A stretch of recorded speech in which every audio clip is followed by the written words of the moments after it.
Assalamualaikum warahmatullahi wabarakatuh. Perkenalkan, nama saya Arif Abdul Fadil. Jadi kali ini saya akan membahas enterovirus. Enterovirus ini merupakan virus yang cukup berbahaya karena dapat menyebabkan flu Singapura atau bisa disebut hand, foot, and mouth disease.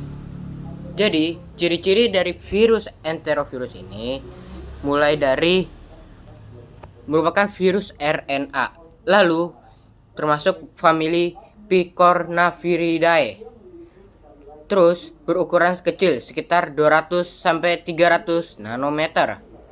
Berbentuk ikosohedral atau bersegi banyak. Cukup tahan pada asam lambung karena memang virus ini biasanya ada di usus. Meskipun menyebabkan flu dan juga fakta uniknya itu bisa menyebabkan polio juga jika sudah sangat parah.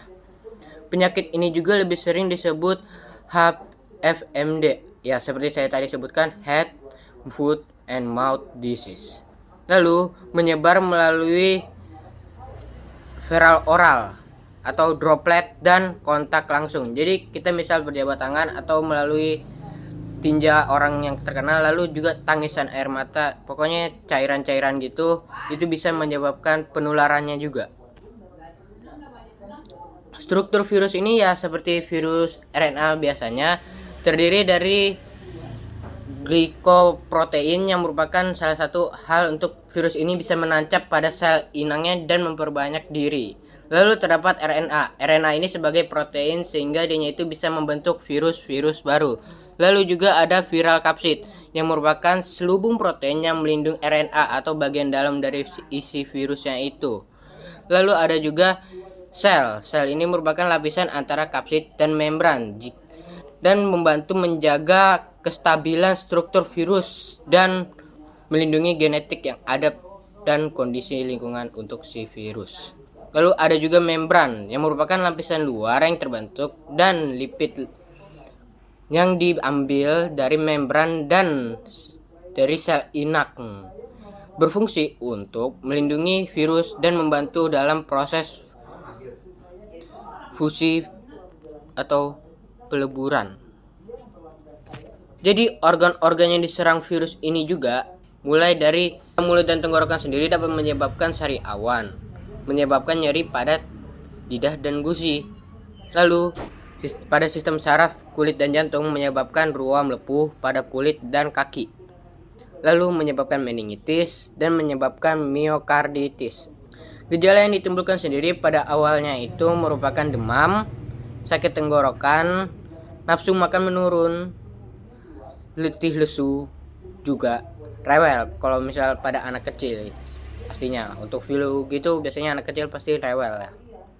Lalu untuk gejala khas lanjutan, yakni seperti sariawan pada mulut, ruam pada tangan dan kulit, lalu lesu, mengantuk berkepanjangan, demam tinggi, muntah berkepanjangan, kejang-kejang, sulit bernafas, dan tangan mendadak lemas.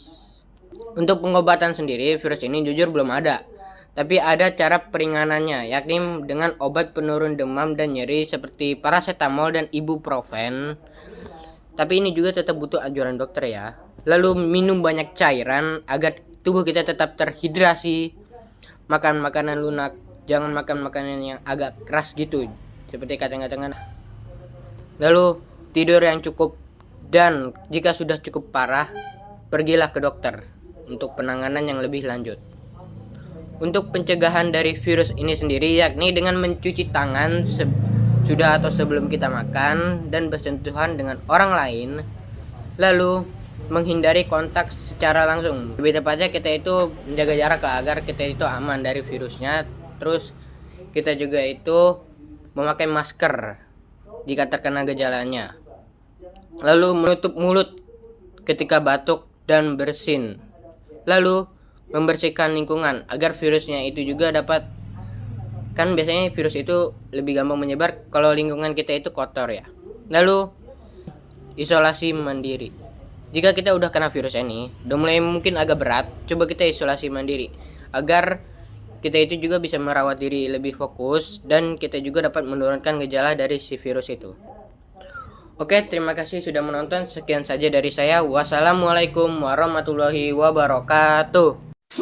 Collapsing, floating, bouncing back.